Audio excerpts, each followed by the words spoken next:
Round one. Fight. Heroes never die. I'm Commander Shepard, and this is my favorite store on the Citadel.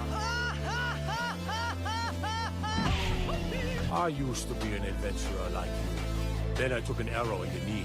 Power, sex, power. They both come down to one thing. Hungry gamers. Hello, and welcome, boys and girls, to the 252nd episode of the Hungry Gamers podcast. We're powered by ATEBIT.net and those sexy legends over at Audio Technica. I'm your extremely humble host, Brendan White. You can find me just about everywhere at Brendan 8-Bit. And joining me today, my podcast Ride or Die, the chips to my gravy. You can find her on them socials at Miss Allie Hart. Miss Allie Hart, how the bloody hell are you? I'm doing way better than last week. That's for damn sure. That is very true. You've come through in the clutch. You've rested, you've recovered, and you're back to 100%. It's good to see. Yeah, gosh, it's rough, and especially when it's like a weekend too. No one wants to be sick on the weekend. That's like the worst time to be sick. That's your body really giving it to you for, I guess, mistreating it. So yeah, gotta learn. Yeah, it's it stood up for itself and said, you know what, enough is enough, Miss Hart. It really did. You are not hydrating me, so you are going to waste your weekend recovering and suffering. So stick that up you, it said. Yeah, lesson learned. I'm now hydrated, sporting liters and liters of water now. Oh, yep, it is essential. It's kids, so bad though. Drink your water. You gotta go to the bathroom so much.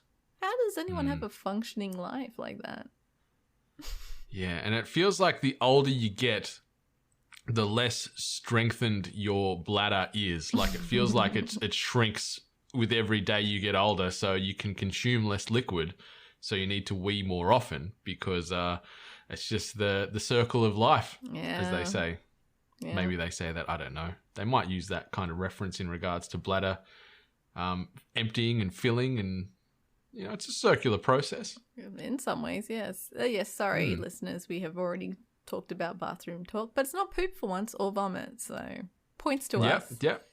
Yeah, we'll leave those off the docket for today and just talk about bladder functions and urination. But yeah, we are here, episode 252 of THG.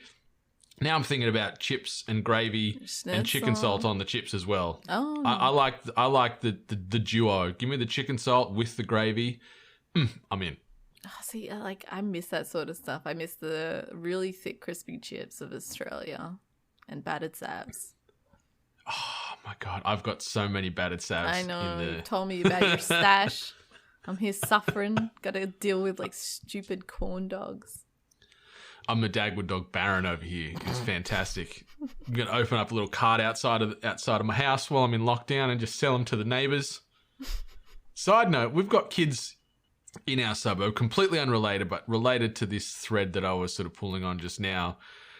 Every other week, they've got some new little side hustle going on. Like a couple of weeks ago, they had a lemonade stand going. Nice. A couple of weeks before that, they were selling homemade chocolates. Nice. A couple of weeks before that, they were selling their own toys. They were selling their old toys to buy new toys.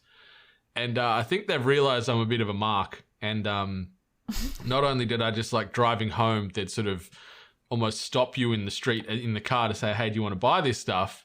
Wow. Now they know where I live. They've actually come to my door a few times and said, hey, we've got a lemonade stand up around the corner. Do you want to come get some? And it's like, what do you say to these kids? It's like, they're cute, adorable. They'd be no more than, 10, 11 years old. And they've just got their little hustle pants on. And they're out there earning a crust. And I can respect that. But it's just tough because no one or really carries cash as well. That's the other problem. That is a major I'm issue like, now.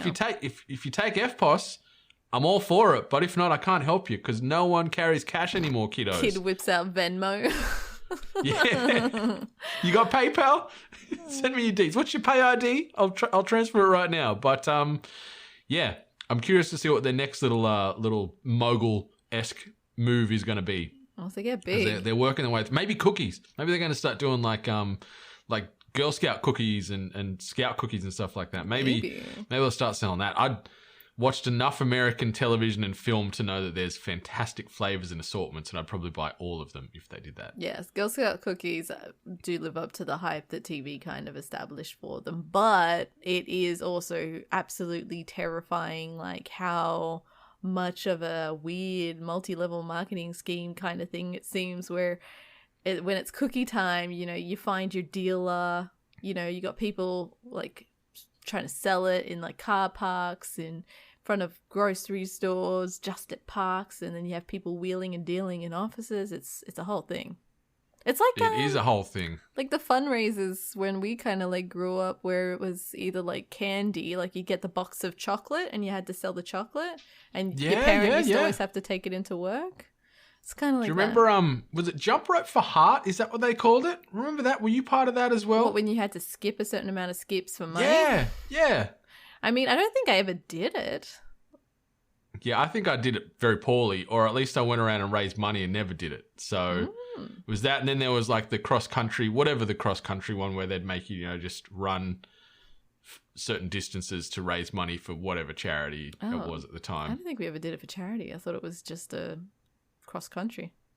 Yeah, I think they had to incentivize us. We were pretty lazy kids, I guess.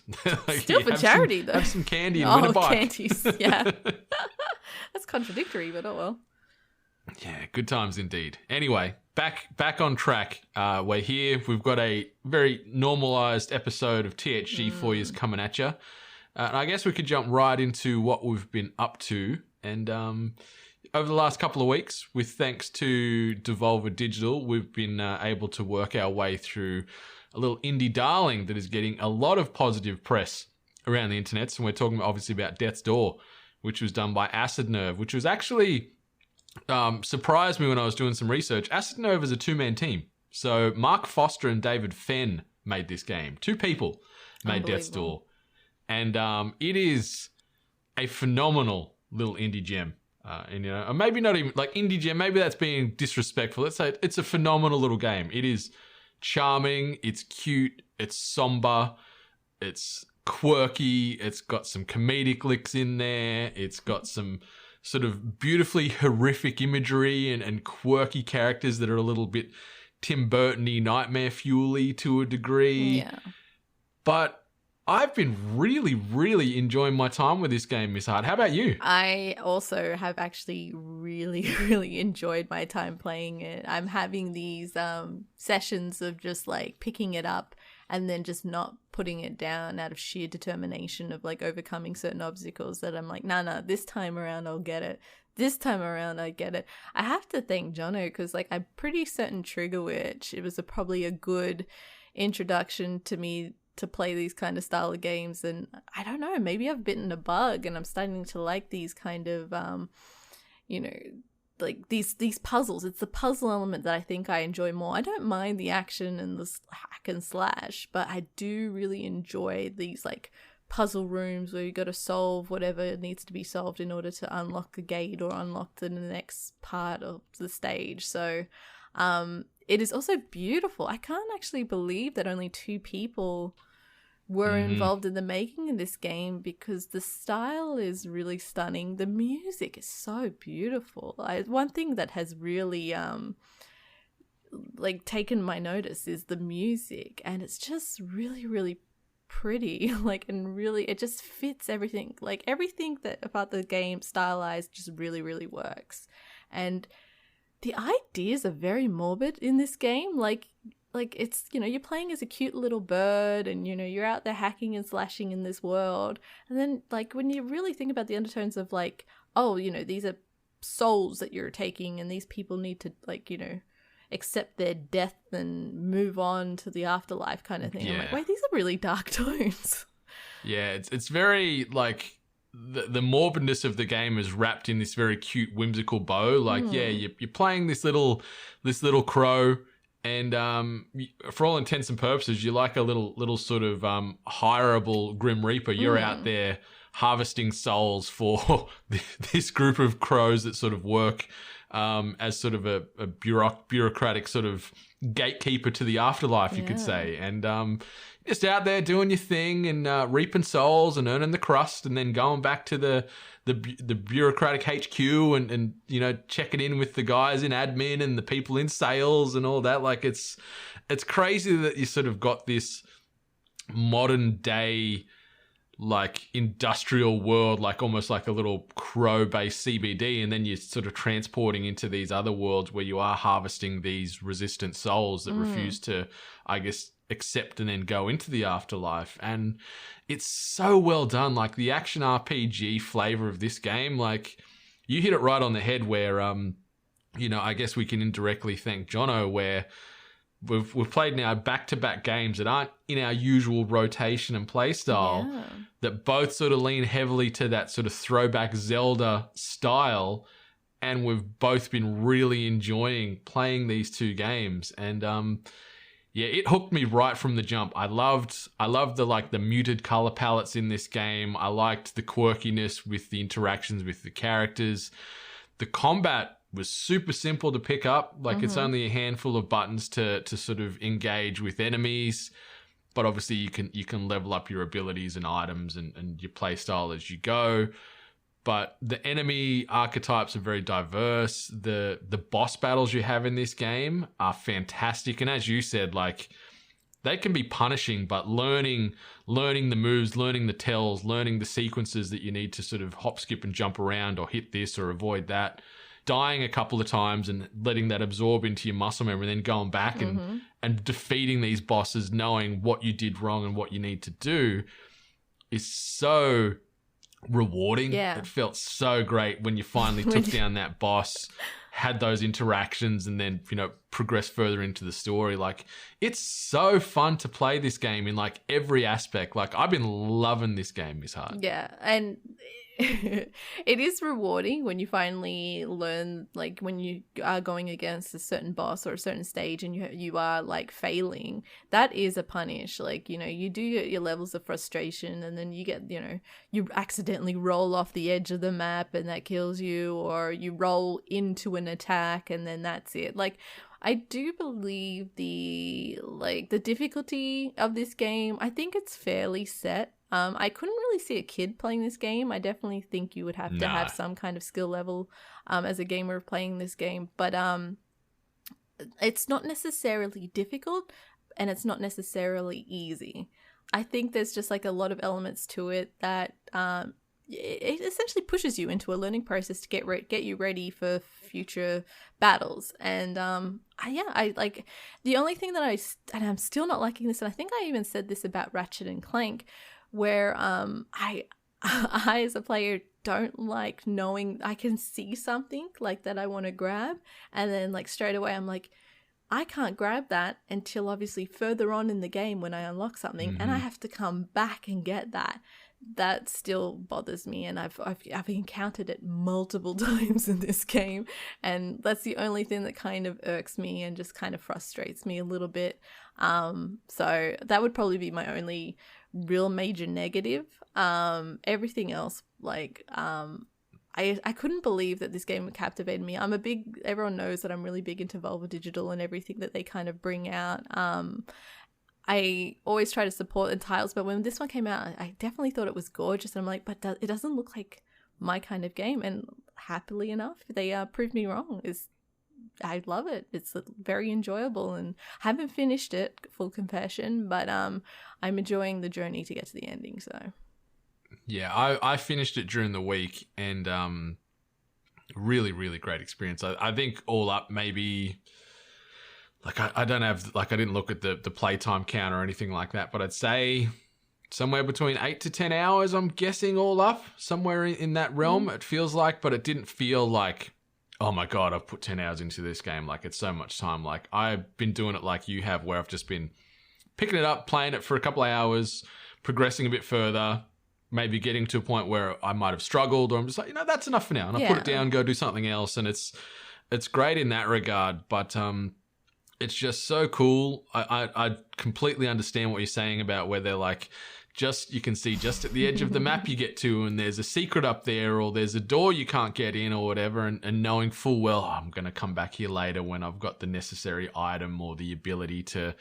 traverse to that space. Like the completionist in a gamer, this game is perfect for you in that, because there's so many little secrets and side collectibles and rewards for getting off that beaten path So yeah, don't just sort of be looking to always go from point A to point B. Like, you know, get out there in the weeds, go left when you should go right, vice versa, just to sort of see what else is out there, because this is a very rich world. It's a very realized world. It's a very lived in world.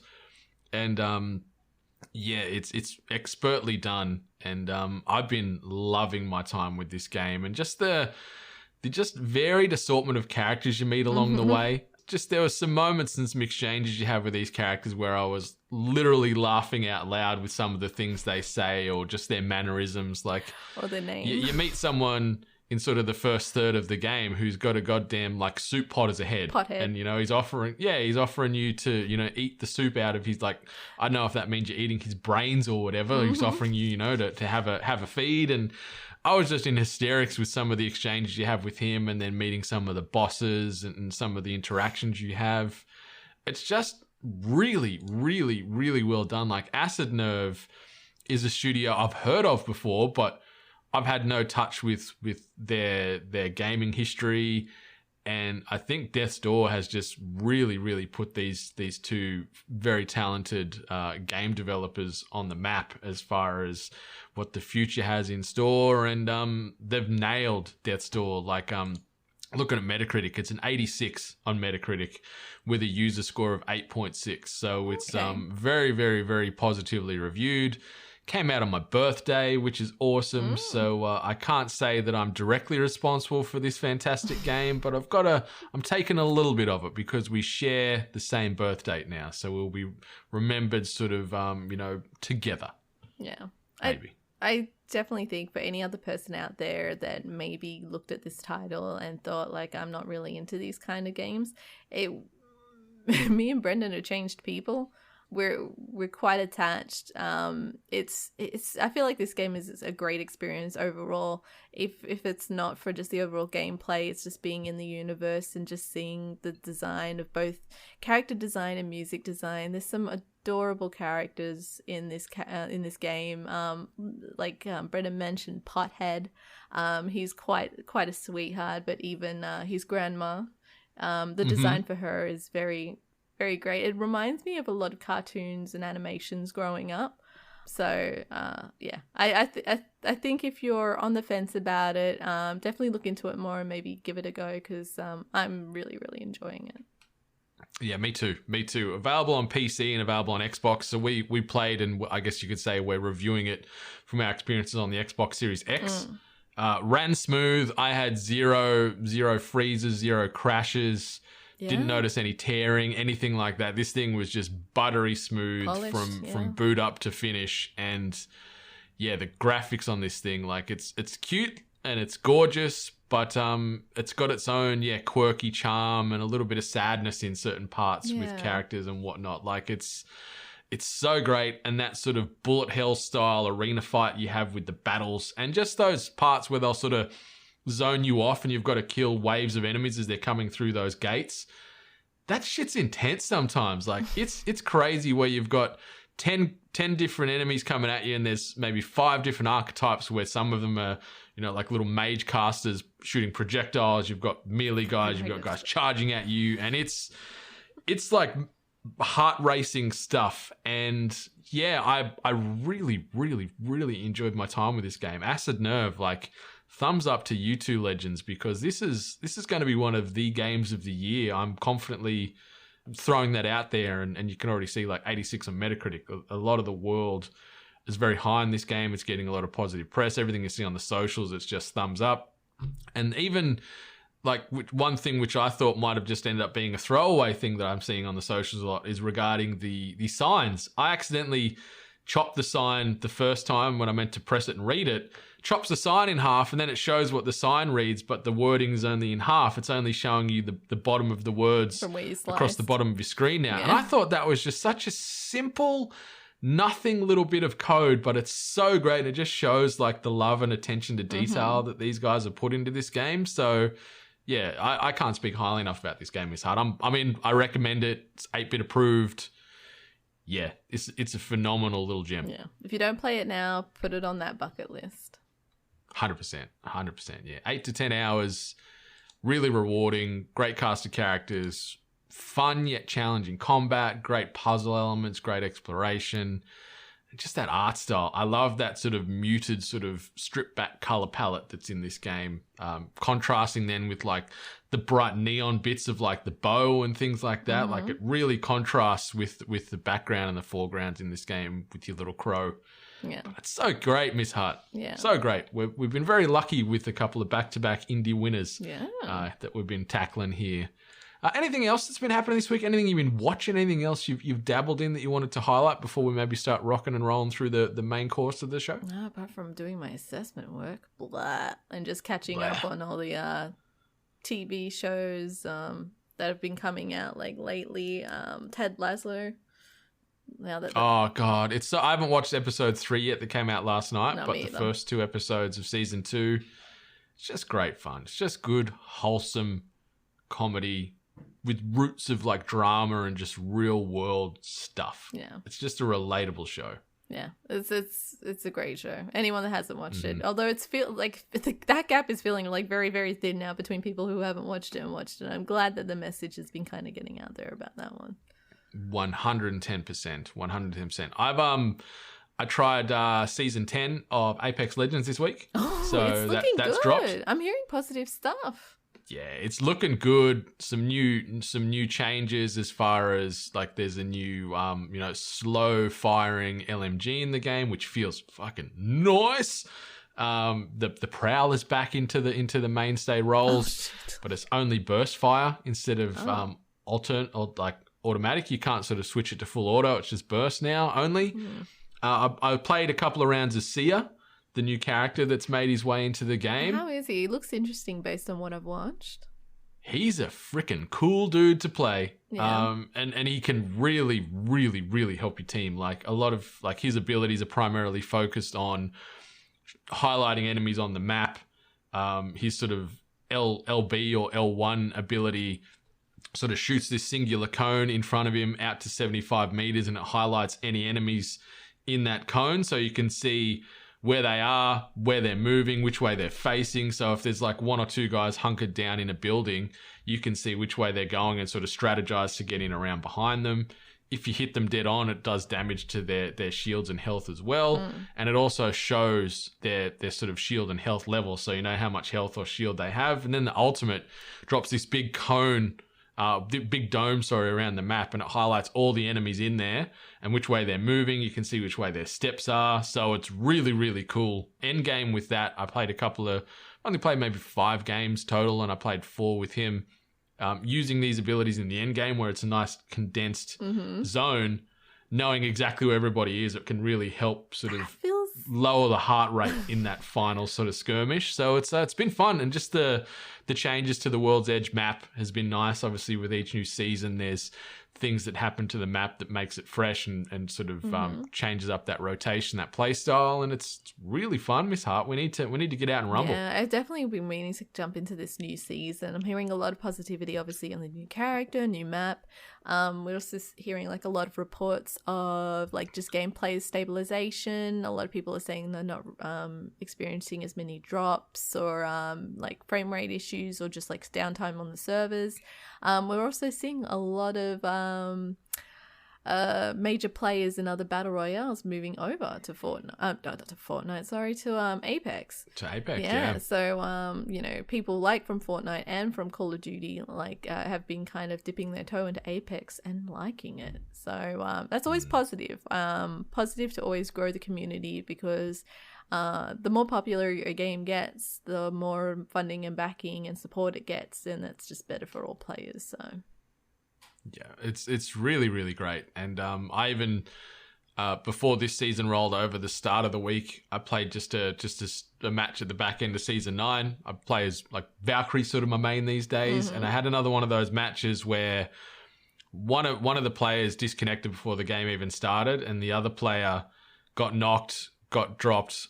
I grabbed his tags, but then he quit the game, and this was early in the game, and I sort of did my stealthing all the way to the back end of the zone, and I somehow like 1v3 and then 1v3 two squads and took them both down and got the win. Like, they were battling and I sort of just like vultured in over the top. Third party. And just like, it was probably the best series of gameplay I've ever done in Apex. Like, perfectly thrown grenades, perfectly dropped, ballistic missile thing that Valkyrie does, which slows them a little bit. More grenades, knock, knock, knock.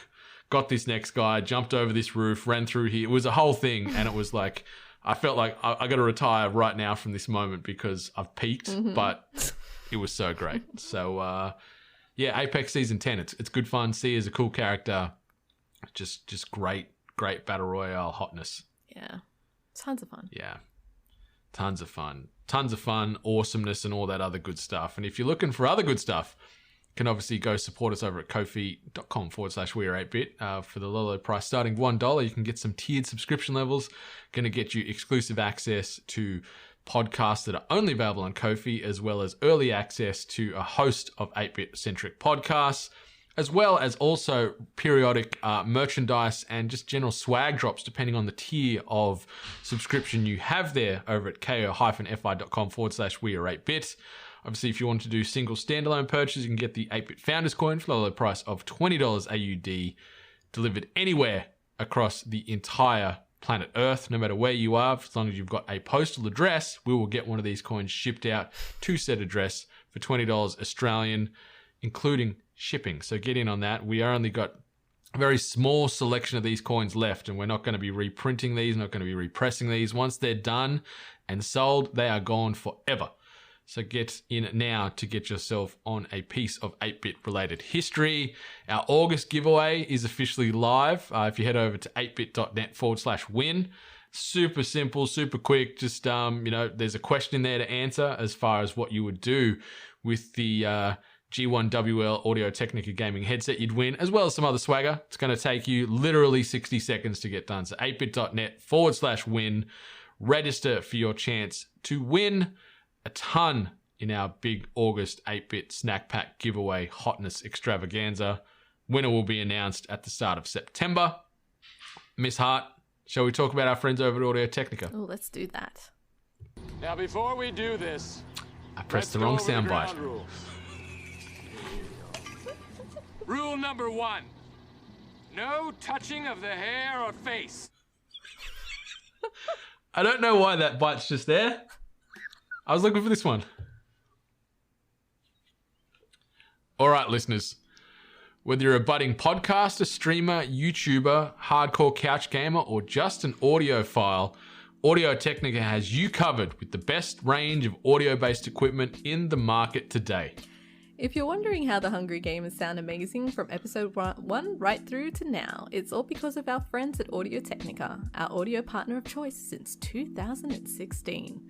Navigating the world of video games and pop culture with the leaders in audio-based excellence has been a smooth ride, unlike some of the horror stories doing the rounds in video game world. While this news and topics we cover might always not be positive, our audio quality most certainly is. Audio-Technica are here to level up your game. And listeners, you can level up your game with their G1WL wireless headset. The detachable mic and 15-hour battery charge time allows you to seamlessly go from the battlefields to the streets.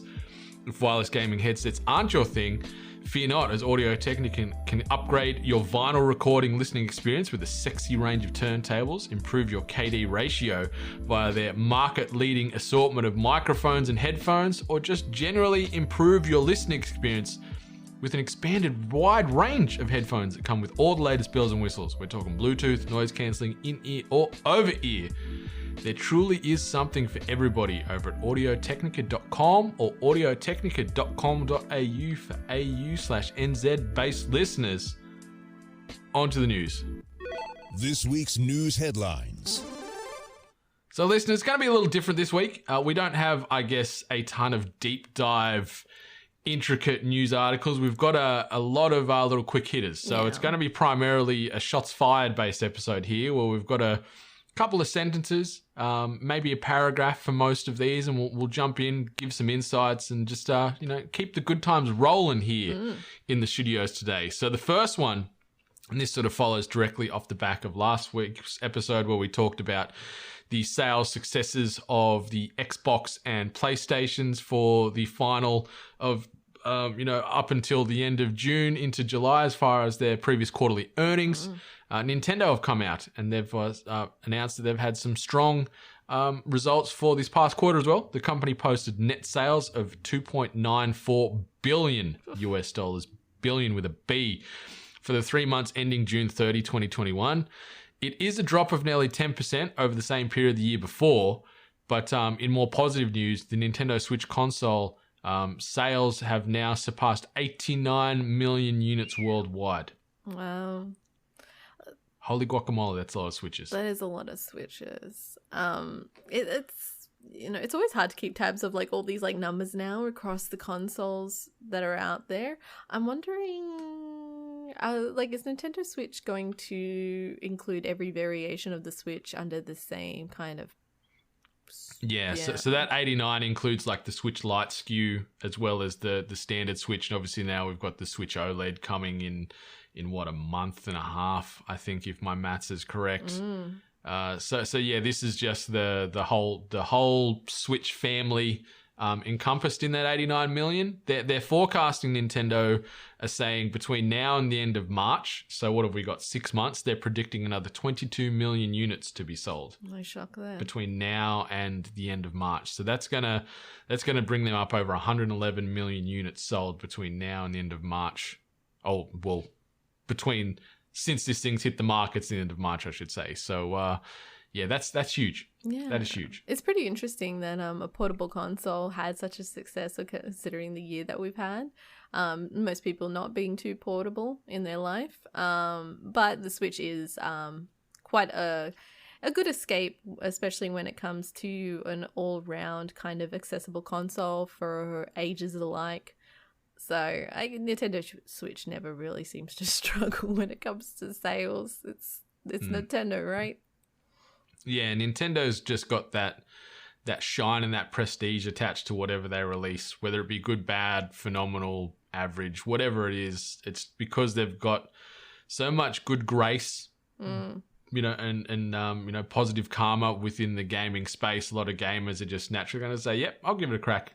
I'm going to give it a go regardless of whether it fits in with today's blueprint or it's a little quirky, which Nintendo likes to lean into anyway. But yeah, it's good to see. And 89 million consoles sold worldwide is phenomenal effort. So nicely done to everyone there at Nintendo. It's not in the docket, but we haven't sort of covered this the last few weeks because we were doing 250 and what have you. Have you pre-ordered the Steam Deck?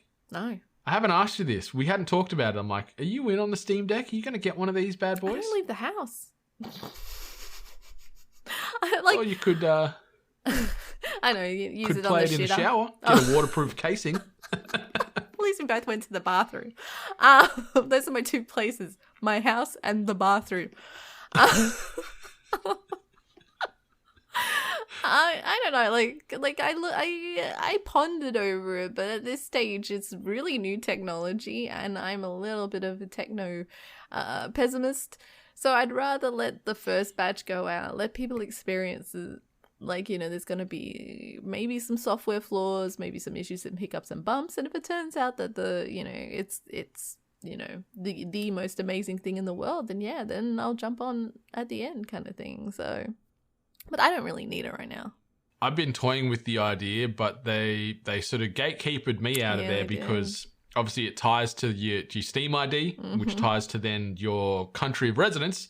Because I'm Australian, I can't even make the purchase and then get it drop shipped or anything like that. No. So I either need to make a whole new Steam Smurf burner account so I can get it and drop ship its way to me, or just wait for when it gets announced locally, because I'm intrigued by the idea. I'm with you though, I don't really leave the house at the moment either. So how much usage would this thing get long term? My Switch went into permanent state of idle sleep because I didn't touch it for so long. So would that happen with the Steam Deck as well? Probably, but at the same time, I want it. So we'll see. Yeah, speaking actually of portable console releases, is it called the Playdate? Is that the cute little that's the little yellow? Little yellow. Yeah. That I think was it this week or this past week they started taking like orders. It felt like forever ago that we actually talked about the initial release of this, but I'm glad that it worked out and that they I believe they actually ran into issues because of purchasing. So people thought that they sold out and they're like, no, we still got more, hang tight. And then so we're in a good world for portable console. I remember that we were talking about the Playdate, because that was crowdfunded to start with, wasn't it? I'm pretty sure you could back it early on crowdfunding. I like the cutesy novelty of it, but I'm not going to throw some money at that thing. It's not for me. Yeah, it's not for me, but like I can see the community that it actually appeals to. So I'm just happy it worked out. Yeah. Completely unrelated, but related to quirky little handheld devices. Did you see Tamagotchi have just released an R2-D2 version? Yeah. I don't know how that works. Like, shit? how do you raise a robot? Yeah. Like, isn't it already in its entirety? Isn't it fully formed? The best part of the Tamagotchi is when it took a fat dump on your screen, so then you had this like little pixelated shit on your screen while you were at school. Is it just like a little corrupted chipset with flies and buzzing around it, You know what, it probably is. But yeah, I don't get it. It's just another Star Wars, franchise money grab. Oh well. People will buy it. Never pictured R2-D2 doing a poo, but now that's all I can think about. Yeah, that's in my mind as well. I just picture him going, he's in boing noise as it comes flying out of himself. And he's just like doing that like side to side to make sure he snaps it off. Yeah. That's when he's really got to go. Yeah.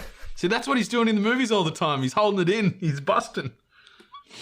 All right, the next bit of news here. Embracer Group are at it again, people, acquiring another eight. That's not 7, that's not 9, that's 8 studios for a combined $313 million. The studios acquired are as follows. Crazy Labs from Israel, Ghost Ship Games from Denmark, Easy Trigger from Sweden, Forcefield from the Netherlands, Digix Art from France, Slipgate Ironworks from Denmark, 3D Realms from Denmark, Grimfrost from Sweden. They're a mix of indie, mobile, and VR houses. Embracer now owns more than 240 different IPs across over 40 different countries and will now grow to over 8,000 employees and contracted employees following this latest acquisition. So obviously Embracer Group, formerly known as THQ Nordic, have just been gobbling up people left, right, and center. Out of all those studios, the one that stood out to me, 3D Realms, obviously the creators of Duke Nukem 3D, way back in the day, shake it, baby, making their way to the Embracer Group. So holy guacamole, that is a lot of money, but also 8 studios with a ton more IP now under that banner. Embracer Group are just taking over the world. Embracer Group is just doing like it's a small world, aren't they? Like they're just bringing everyone across the globe together under one umbrella. As long as these studios still get to maintain their creative ideas and they're not just acquired studios just to mishmash into whatever Embracer wants to allocate them to.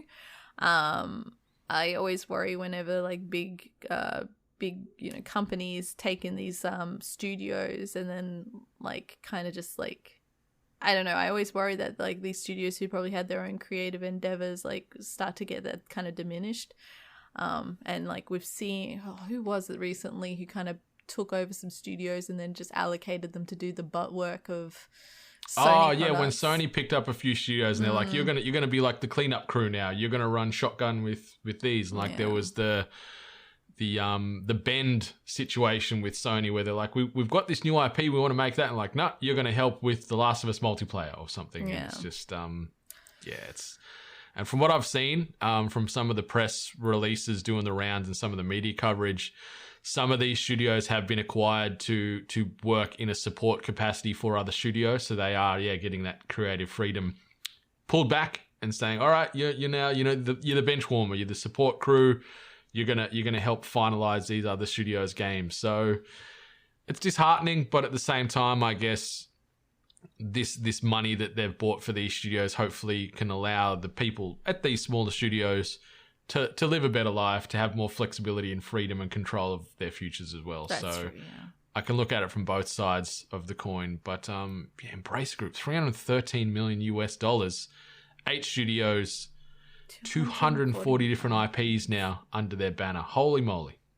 Yeah, I guess they're just like essentially just making themselves as like, some, Santa's sack of possible like, like, IP gifts of just like, oh, remember Duke Nukem? You like that? Well, we have access to it right now, so we can actually, Santa's sack, ladies and Santa's gentlemen. sack.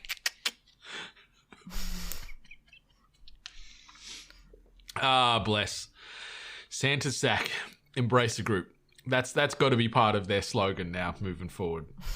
The home of Santa's sack. All right. Another acquisition happened this week. Focus Home Interactive announced that it has acquired Streets of Rage 4 publisher Dotemu. They purchased 77.5% of the France-based company shares for $45.5 million US as it aims to expand its game development assets. So obviously Streets of Rage 4 came out. Was it the start of last year or was it 2019 that Streets of Rage 4 came out? Maybe 2019, but yeah, I wouldn't quote me on that one. Yeah. But it was met with a lot of positive press. It was good. Because it was taking that old nostalgic early 90s arcade hotness and bringing it into the modern day. So Dotemu was already talking about doing more of this, like revisiting old like Terminator games and old sort of arcadey games from the 80s and 90s to do it. Yeah, they did Teenage Mutant Ninja Turtles, yeah. Yep, so more of that I think is going to be coming to Focus Home Interactive in the future, courtesy of Dotemu. But 77.5% stakeholders now in that company, Focus Home Interactive, but it's on the back of what we just said before. It's good to see these guys are getting paid for their hard work and hopefully all the staff involved are getting well rewarded and are still allowed to have some of that creative flexibility now that they're part of Focus Home. Yeah, let's hope so. We're seeing a lot of acquisitions. Yeah, we are. And this didn't even, like, I even saw like maybe another 4 or 5 in the gamesindustry.biz tracker this past week of acquisitions. Like, it's just happening every other day. Someone's buying somebody or taking shares of this or that. And it's, the world we live in, Miss Hart. It is. The next one, South Park creators Trey Parker and Matt Stone have signed a deal that calls for the pair to develop 14 movies together with a new game and more seasons at Comedy Central. According to The Hollywood Reporter, the new deal with Viacom CBS's MTV Entertainment Studios covers the development of 14 original movies that will debut exclusively on Paramount Plus, beginning with 2 this year, as well as a multi-season renewal of the flagship series through to its 30th season in 2027. Coinciding with the show's 30th anniversary year. So they backed up the brick truck here to Trey Parker and Matt Stone's residence. This deal, $600 million US it was signed for this deal. But obviously 14 movies, a game, and then also a handful of new series to take it to its 30th season. Holy guacamole, a lot of money. South Park, funnily enough, I haven't watched probably a new season of South Park for maybe 4 years. It's been a while since I've watched South Park. Some of the new stuff has actually been weird in the South Park way, but still pretty good. It's been interesting actually seeing Stan's dad taking a forefront position of being almost like he is like now a main character. And just this alone, like 14 movies, they're on to their 30th season. They're like, these are like Simpsons numbers here. And like, I'd really love to have shown my mum way back when she called it a stupid cartoon, just to be like, they're not so stupid. And like, it's hard to also imagine the 2 guys that were in basketball being these really rich, smart moguls of animation. Well, even if you go, was Orgasmo before basketball? I think it was, wasn't it? Orgasmo was before basketball, and I Yeah. think Hannibal the musical was before Orgasmo, Can't quote me on that one. I think you're right. And then they've obviously done like the Book of Mormon. Like they're very smart. That is another level of how individuals. Incredible they are. The Book of Mormon and being the success that it is, and the Broadway masterpiece that it is, the accolades that it's gotten from based on the people from South Park. It's truly interesting just to see like how South Park would get poo-pooed, but then just everything happening in behind it with like both Trey and Matt just being incredibly clever, and they're dads now, like they're older now, but it's incredible. And I'm glad they're getting success. There was a rumor that they're going to buy Casa Bonita. Yeah, which is so great, and they're actually going to make it good. Apparently, like I've obviously never been to Casa Bonita, but yeah, from what I've seen around the traps, the food isn't the best, but they actually want to buy it and turn it into something special. And well, they've got $600 million, so I'm assuming they can probably afford it. If it happens, I would be keen to actually go there because it's one of my favorite episodes for starters. But like it's their own way to have something kind of South Park themed. Like a theme restaurant, I guess. A theme park. South Park theme park? That'd be pretty fun. That'd be pretty interesting. I mean, everyone's getting a theme park now. Do you think there'd be a ride or like the entranceway actually going into Mr. Slave's anus? Like Lemmy Winks and Co? Yes! If it plays the song, I'd be happy.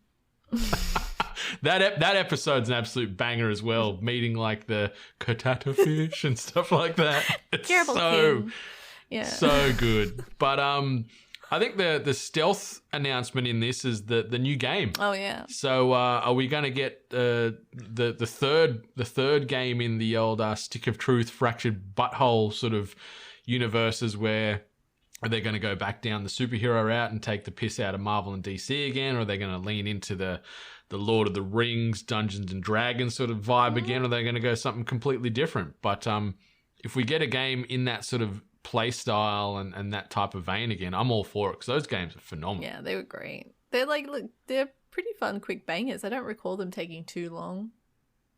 Yeah, they didn't overstay their welcome, but the combat was great. The movement, obviously that same sort of comedic tone of South Park, and some very shocking and offensive moments. Oh yeah. Ooh. And even an Aussie crying koala censorship one. Remember Stick that? of Truth. Yeah, that was a thing. That was a thing. But yeah, $600 million this deal is. It's good to see they got the bag. And yeah, for any fans out there that are still big on the South Park bandwagon, at least you got 14 movies and like 6 more series of TV coming at you at least between now and 2027, which is crazy. Unbelievable. Crazy. Okay, the next one. This is a really, really sad but / quick hitter.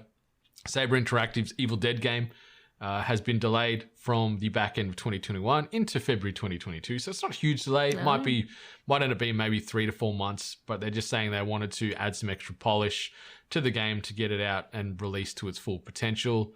I'm keen to play this. I don't think it's like a long-term go play it every week for 6 months, but I think this is just going to be fun, squad-based horror antics, getting a good couple of weeks out of it, parking it, and then maybe having a good couple of weeks again down the line. But yeah, got to wait a little longer, Evil Dead fans. Got to wait until February of next year. Yeah. I mean, we're at this stage where we're kind of used to it. So, I know, I know you, it's a little bit of a like, dang. But for me, it's like an Evil Dead game was barely on my radar. But it looks fun. Yeah. It looks like I was impressed with how nice it looked in the gameplay that we saw. So, yeah, it looks good. Polish looks it good, up and yeah, it's gonna be fun playing with friends, playing solo. Who knows? That's the tough part with a lot of these sort of live multiplayer types of games that lives and dies by your experience. And I always have better ones playing with friends, so just need to get a few people on it, and we can enjoy it in February. The next one, Miss Hart, PUBG is now called PUBG Battlegrounds. So Miss Hart is called PlayerUnknown's Battlegrounds.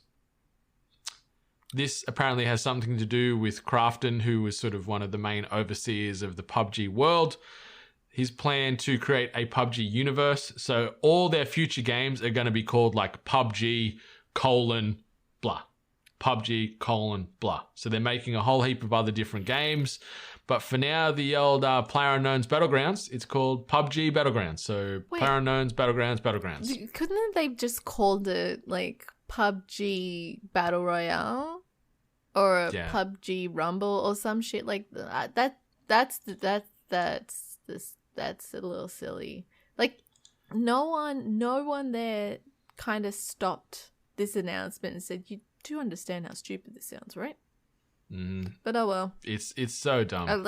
Is PUBG still popular on PC? I know that they actually really took off with the mobile gaming, community. It became pretty popular there, but haven't really seen much content-wise on the PC level. Not to poo-poo it, but like just in contrast to the other battle royales out there, it barely gets to hold a flame to them. Yeah, I'm having a quick peek now on steamcharts.com for average players. So for the last 30 days, it's averaged 184,000 players, which is not bad. It's still okay. Like it had a peak, obviously at over 3.2 million. Its peak, so that is a big decline from there. Yeah. But yeah, like looking over the past, even back to January it saw 201,000, but outside of that, it's all been under 200K, all around that 180. So 180 to 186. So it's steady, but it's nowhere near what it was. Yeah. No way in hell is it near what it was. And maybe naming conventions like this is the reason why, because people don't understand, why am I playing Battlegrounds? But so this ties into like one of their upcoming games is called PUBG New State, is one of the games they're working on at the moment. And then obviously we've got Battlegrounds, and they've got some other games coming out. There's a space horror game that somehow ties into it. The Callisto Protocol. Do you remember that one that got announced? We've only seen a crazy CGI trailer, really sort of tight shot of a guy, and then this beast is fucking him up. That somehow ties into the PUBG universe. Okay. Don't know how. I didn't even know PUBG even had a universe, so... Yeah. I don't know how you make this a universe. Like, I don't understand, Miss Hart. But, we've got the Callisto Protocol, we've got New State, and we've also got another PUBG game, currently codenamed Project Cowboy, that ties into this PUBG world. So, no one asked for it, but we've got a PUBG universe coming, and... it makes no sense. I'm not but anyway. poo-pooing, like that's obviously the smart angle when, you think your game needs to get a bit of a boost. Yeah, open it up a bit, Cast a wide net. It's just the naming convention. The naming convention, it's weird, it's wacky. It really makes me wonder who said, yeah, it's fine. Maybe they knew that because it was so stupid, it would get talked about a lot and it would get press. I don't know. Yeah, I don't know, Miss Hart. But, the PUBG universe is coming at us from all angles, from every direction, from space, from Earth. Nowhere is safe. PUBG, they're coming for you. On the plane. And the last little bit of news here, Miss Hart, Street Fighters Cammy and Guile have officially joined Fortnite as part of the Round 2 crossover event. In further Fortnite news, Ariana Grande is playing a live concert right now / over this weekend / you'll probably have to go back and watch it on YouTube by the time this episode comes out. That is part of the Rift Tour event that she is currently taking place in. And for the low price of 2,800 V-Bucks, you can buy a bundle that has the Ariana Grande outfit with Rift Goddess Ariana variant, Piggy Smalls back bling, little floaty-corn emote, Sweetener Sail Shards glider, 7 ring smasher pickaxe with Gem Striker variant. Those are words. That sounded like I was speaking another language. My goodness gracious me. But Ariana Grande is now in Fortnite. The character skins, it's very Ariana Grande. It looks like but they're kind of cool looking when you say. I always have comments about Fortnite, but the Ariana Grande skin, I'm like, that actually looks like her, and it looks really nice. And I don't mind Ariana Grande. I think she makes good music. She's pretty talented. And I was like, oh, wow, like watching one of those concerts with her music, that would be interesting. So yeah, it's weird that she got involved. I didn't really think she needed any kind of push, but maybe she does. Maybe she's kind of hit some kind of like popularity roadblock or something like that. But I think this is great. I always thought these like live events of experiencing music in video games, I haven't had a major problem with. I think they're probably a great way to experience it. Going back to the Street Fighter skins though, have you seen what Guile looks like? Guile looks like he's got a bigger stringer on the top of his head. Someone's opened up a bigger stringer and put it on the top of Guile's head. Shake me any way you want me. That's all. Like the second I saw it, I'm like, that's a fucking opened up bigger stringer. What are they doing? As long as you eat me. Yeah, Cammy looks fine. Cammy looks like Cammy. You'd be really hard pressed to screw up that look. But yeah, Guile looks a bit off. Also, I don't know how much V-Bucks are. Like, is 2,800 V-Bucks a lot? Let me see. I don't know the conversion. All I know is people still credit cards. I'm just looking on the. It looks like 2,800 V-Bucks is $30 Australian or $29.95 Australian. Oh my god! So you want that Ariana Grande bundle? Pony up $30. Young man or young girl or young person. Goodness. Yeah, no. Okay, it's good to get perspective because that's a lot. That's a lot for a video game skin. Yeah, so it's a little over $1 per 100 V-Bucks, you'd say. Yeah. With my quick maths, I think lines up. Either way, that's really expensive. Yeah, so for $30 you can get yourself an Ariana Grande bundle, or for $20 you can get yourself an 8-bit Founders coin. Which one is going to last longer? Which one is going to stay relevant for longer? Yeah. Maybe Ariana Grande because she's a multi-million-dollar performing artist and has been in the game since she was on was she in Mickey Mouse Club or she's part of Disney? She was part of Disney. She was in a Disney show. Mickey Mouse Club. They don't really have Mickey Mouse Club. That's like Britney Spears and Timberlake days and stuff. Chris Aguilera, yeah. Yeah, but Miss Hart, the crossovers just keep a coming at Fortnite. I've got to ask, who, from a musical perspective, so whether it be a band, solo artist, what live concert / then I guess skin would you like to see in Fortnite next? What would you pony up 2,800 V-Bucks for on the back of a concert and then to buy their bundle? It'd have to be pretty like standout-ish of a skin. Musically wise, I'd want someone outlandish. And then you said they'd have a concert as well. Yep. So they'd play a concert and then you can buy their skin. I know. In a bundle. King Diamond. I've been blasting it a lot in the gym lately, but having a King Diamond skin and then watching him like live in Fortnite would be great. It'd be all like Halloween and spooky and stuff. It'd be great. Yeah.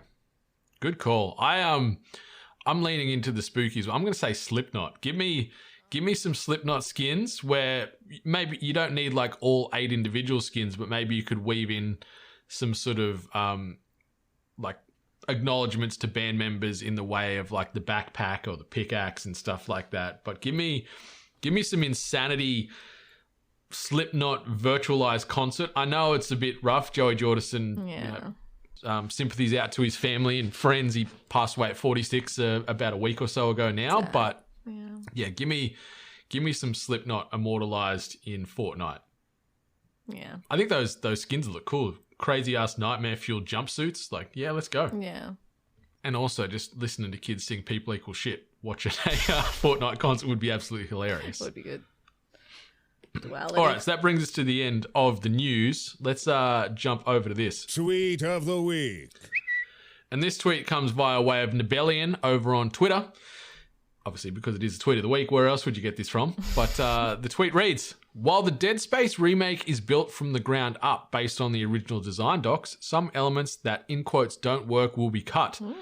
Also, similarly to God of War, the 2018 release, Dead Space will be one uninterrupted sequence shot. So this game's going to go from cutscene to gameplay and back and forth. So you're not going to have a second to breathe. You're not going to have a second to lower your heart rate, get rid of the panic. Shit's just going to be coming thick and fast the entirety of your Dead Space experience, and I am all for that idea. Yeah. I'm not, because that game was scary, and I mean, I guess as long as we have the pause, I'm okay. But yeah, like I'm curious what's going to be cut. Yeah, so like that sort of assumes that they're playing around with fresh ideas that weren't in the original games. They're going to be mucking around with some different gameplay mechanics and stuff to see what will or won't work. But yeah, I'm assuming a lot of that stuff we won't ultimately hear about what was cut, or we might just get a little throwaway in some further game coverage. But that uninterrupted single sequence shot, like, I'm excited for that, because that's one of the coolest things I've seen in gaming done in the past several years. Like, God of War was just a visual spectacle, and yeah, going from a cutscene to the gameplay and back and forth just smoothly, uninterrupted. It's just it's fantastic direction, and yeah, to see that realized in a sci-fi space survival horror game, my goodness, it's going to be intense. Oh, no, thank you. I can't wait for this. Even though this game's probably not going to be out for 3 years or so, I cannot wait for it. Yeah. I'm all for it. All right, Miss Hart, let's jump over to here. New releases and events. All right, so as far as things happening this week, with the way the world is, not a whole lot is happening this week, to be completely honest. Obviously, THG 252 is running through your ear holes right now. We've got a new Is This Thing On, dropping exclusively over at ko-fi.com/We're8bit later in the week. But outside of that, there's not a ton of new potties dropping this week from 8-bit as a whole.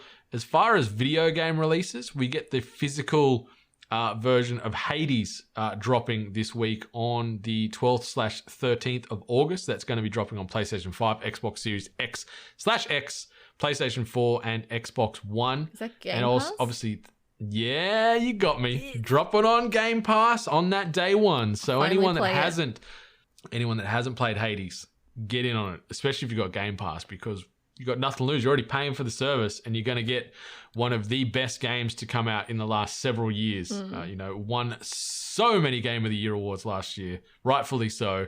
Now you get to experience that. I just noticed what you've actually highlighted as important, and there's one here that you haven't highlighted as important. There's reasoning behind that too, because I accidentally grabbed dates that flew into the week after as well. I see. So our calendar week this week, as far as the episode release dates, would be the 9th to the 15th or the 16th. Oh, I see. So they'd fall into next week's bucket. Okay, well, but as a little teaser, 12 Minutes comes out week after next, which is a game that you and I, Ali, are hyped as hell for. I just can't believe I'm finally getting it. Yeah, I think I got too hyped up when I saw that on the August release slate. So when I grabbed those dates, I just pulled it all through and then realized when I crunched numbers, that's the week after. It's good. God damn it. It's good to kind of like let people know. So it's like whatever games you're playing next week, hurry up and finish them, because 12 Minutes is coming out the week after. So you got to make sure you make time for that. Yeah, perfect way to sort of bring that full circle there. So 12 Minutes is coming out week after next on that August 19 through 20, depending on where you are in the world. Obviously, it is on Xbox and PC only at this stage. So get hyped for some 12 Minutes coming out in just over 2 weeks' time, or just under 2 weeks' time by the time you're listening to this. But this week, Hades dropping on all the platforms, and get it on Game Pass. You've got nothing to lose if you're already paying for the service. There's another game dropping this week called Road 96 on Switch and PC. I'm assuming it might be the sequel to Road 95, and the game that's going to be out before Road 97. But you're looking for something on the Switch and PC to also kill a bit of time. That is coming out this week. And something else I wanted to really quickly highlight, just because of how great /terrible/fantastic it is The latest trailer for Venom Let There Be Carnage dropped this past week. And boy, howdy, does it look like my kind of hot mess. It looks terrible. You written on the document, like, oh, like, do you want to discuss it? I'm like, I didn't actually watch it because I didn't see the first movie. That looked bad to me. So I'm like, I'm not going to watch the first movie. But I thought, oh, maybe since Brendan wants to talk about it, this trailer looks good. So Brendan actually got to witness my face watching the trailer. And I think within the first, like, few minutes of it, I laughed and said, this is terrible. Can confirm. Oh my God, what a hot mess. What a hot mess. Yeah. It looks like it's going to be a special kind of dumpster fire. Like, at least could potentially be better than the first, which isn't saying much because the first Venom movie I really did not like. It really, really destroyed a beloved Marvel character of mine, but I'm hoping with a slight tonal shift and maybe Woody Harrelson can make this a little bit more enjoyable than it has any right to be. So we'll see. I'm trying to be optimistic on this one, but I'm also preparing myself for the eventual letdown. Yeah, I mean, I think you know what you've signed up for. You're not going to get yourself overly excited for a masterpiece. I think you're just going to grab your popcorn and go, whatever happens, happens. So exactly, and unrelated to this movie in particular, but related to films as a whole, Pig is available on stream on demand services now. The old Nicolas Cage, and it got good film. Reviews. Have I been seeing good reviews? It's been getting good reviews. I can't find it on anything on Apple TV as far as watch it here for X price at the moment. So I'm still a little sad because I was strapped in last night to watch that. I'm like, I'm gonna pay for the rental fee. I'm gonna watch Pig, and it's gonna be great. But I haven't found it locally. But I think at least over in the US, you'd be able to drop a couple of dollars in the bucket and watch Pig and hopefully enjoy it as much as the movie media have so far. Yeah, hopefully. I'm actually really blessed in the past few weeks with obviously Suicide Squad. So I'm actually going to be watching that today. So you're going to hear about it next week, everyone. And then obviously Pig as well, which is just Nicolas Cage, and I love him. Cannot wait for both those films. And hopefully if restrictions loosen in the next 24-ish hours for Queensland, I'll be able to watch Suicide Squad as well. And then we can jump in and do a bit of a discussion next week. Otherwise, I'm just going to be listening to you boast about it and I'm going to be crying. So, yeah. Either way, we'll have some Suicide Squad discussion on episode 253 of THG. But Miss Hart, that brings us to the end of another episode here. Anything else you want to say before we shut down this studio? I just want to send some love to my Aussies. I know you guys have been having a rough go with the pandemic and lockdowns and everything like that. And I know some of you have probably really stressing and probably haven't had a great mental health week or month or whatever, but just know that just hang in there, try to see the best of it, just focus on your health, focus on your mental health, physical health and everything like that, and just I guess work together. The bullshit's the bullshit, trust me. I know. But yeah, just hang in there, guys. Very well said. Yeah, we'll keep fighting the good fight and do what we can to, get ahead of this thing. Hopefully we're out of the woods sooner rather than later and can get back to a level of normality. But yeah, just be smart, just be safe. And just look after yourselves and each other. Yeah, like take time to get outside, get a bit of sunlight, distract yourself from the isolation and these quarantine situations, and be good to yourselves and one another, and we'll get through it. And just look forward to 12 Minutes coming out in 2 weeks' time. Exactly. All right, 8-Bit Nation. It has been our pleasure to serve you, as always. But until next time, much love. And stay hungry.